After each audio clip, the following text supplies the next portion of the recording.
Mes chers compatriotes, ce soir, c'est la dernière fois que je vous présente mes vœux comme président de la République. C'est pour moi un moment d'émotion et de gravité. Je veux le partager avec vous, Françaises et Français de toutes origines, de toutes convictions, de toutes confessions, de métropole et d'outre-mer. Je veux d'abord vous parler de ce que vous avez enduré cette dernière année lorsque notre pays a été frappé par de terribles attentats. Celui de Nice, le 14 juillet dernier, mais aussi celui de Magnanville, de Saint-Étienne-du-Rouvray.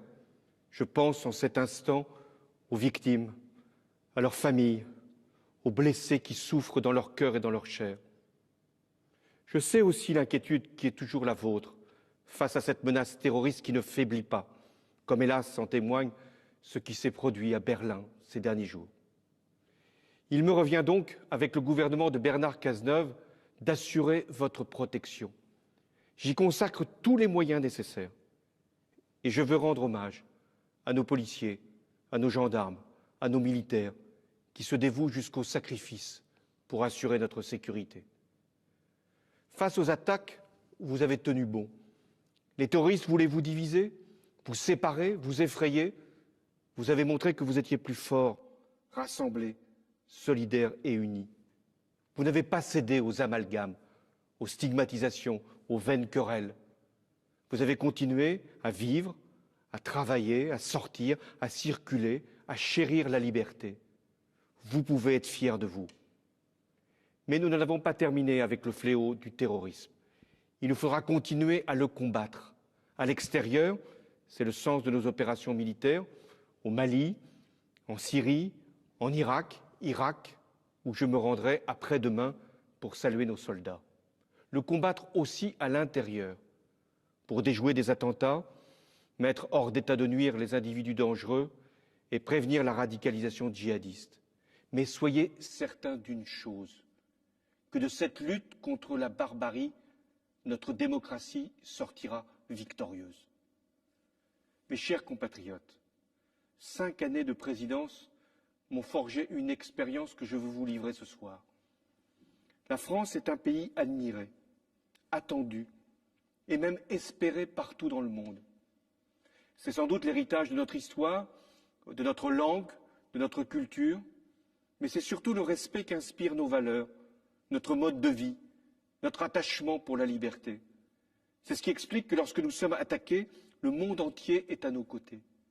C'est ce qui donne du crédit à la parole de la France pour porter de grandes causes. Je pense à la lutte contre le réchauffement climatique. Rappelez-vous, c'est à Paris qu'un accord historique a été conclu. Vous en voyez avec les pics de pollution l'impérieuse nécessité surtout de le mettre en œuvre. Alors je vous l'affirme, la France ne laissera personne, ni aucun État, fût-il le plus grand, remettre en cause cet acquis majeur de la communauté internationale. Face aux puissances, les anciennes comme les nouvelles, la France doit réaffirmer son indépendance.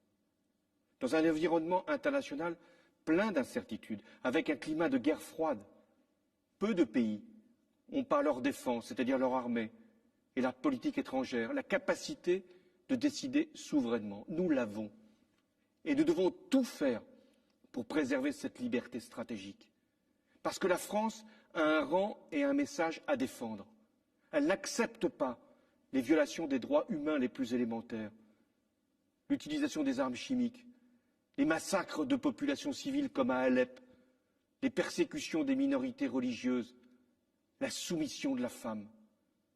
La France n'admet jamais le fait accompli, la mise en cause des frontières. Elle cherche partout, par le dialogue, des solutions, y compris au Proche et au Moyen-Orient.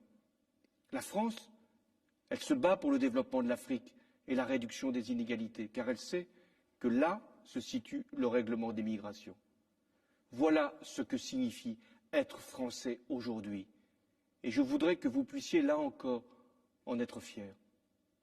Mes chers compatriotes, tout au long de mon mandat, je n'ai eu qu'une priorité, redresser notre économie pour faire baisser le chômage. Je revendique les choix que j'ai faits. Les résultats arrivent plus tard que je ne les avais prévus, j'en conviens, mais ils sont là. Les comptes publics ont été rétablis. La sécurité sociale est à l'équilibre. La compétitivité de nos entreprises a été retrouvée. La construction de logements atteint un niveau record. L'investissement repart. Et surtout, le nombre de demandeurs d'emploi baisse enfin depuis 1 an. Et parallèlement, je l'ai voulu ainsi, le progrès social n'a pas arrêté sa course. De nouveaux droits ont été ouverts pour les salariés, pour la formation tout au long de leur vie, pour l'insertion des jeunes, pour l'accès de tous à la santé. Il reste encore à faire, mais le socle est là, les bases sont solides. Ces succès, ce sont les vôtres. Vous devez vous en emparer, non pour nier les difficultés, elles demeurent, occulter les souffrances, elles sont là, ou repousser les choix, il y en aura à faire, mais pour prendre conscience de vos atouts, de vos talents, de vos capacités, de vos réussites. Notre principal adversaire, c'est le doute. Vous devez avoir confiance en vous, surtout face aux défis qui nous attendent. En cette fin d'année, ce que nous croyons acquis, parfois pour toujours, la démocratie, la liberté, les droits sociaux, l'Europe et même la paix, tout cela devient vulnérable, réversible. On l'a vu au Royaume-Uni avec le Brexit et aux États-Unis lors de l'élection du mois de novembre. On le voit sur notre continent à travers la montée des extrémismes. Il y a dans l'histoire des périodes où tout peut basculer. Nous en vivons une. Dans à peine 5 mois, vous aurez, mes chers compatriotes, à faire un choix. Il sera décisif pour la France. Il y va de son modèle social auquel vous êtes attachés, car il garantit l'égalité de tous face aux aléas de la vie, et notamment la santé. Il y va de ses services publics essentiels, et notamment l'école de la République, là où beaucoup se joue, et notamment pour la jeunesse, qui est notre espérance.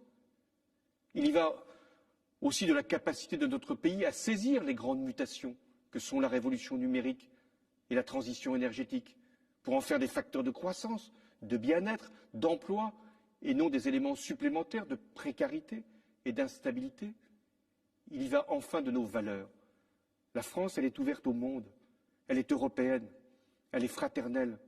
Comment imaginer notre pays recroquevillé derrière des murs, réduit à son seul marché intérieur, revenant à sa monnaie nationale, et en plus, discriminant ses enfants selon leurs origines? Mais ce ne serait plus la France. Voilà les enjeux majeurs. Les débats qui s'ouvrent les éclaireront. Mais dans ces circonstances, le rôle des forces et des personnalités politiques est immense.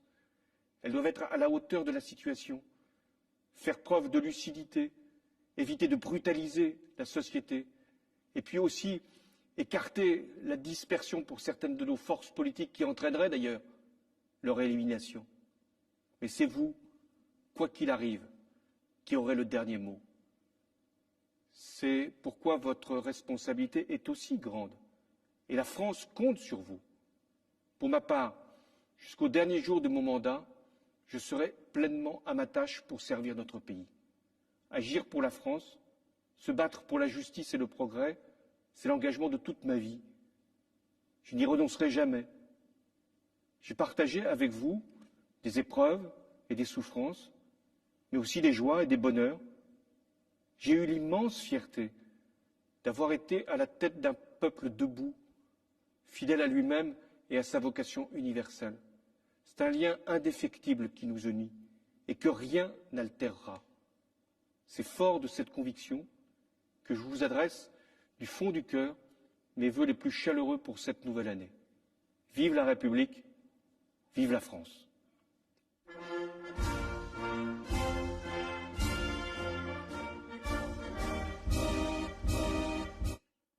Voilà pour ces vœux du président de la République, les derniers du quinquennat de François Hollande.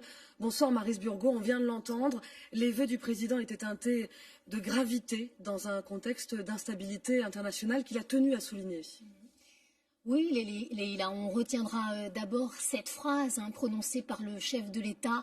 Il y a des moments historiques où tout peut basculer et là, on y est. Alors, de quoi parle-t-il? De quel danger?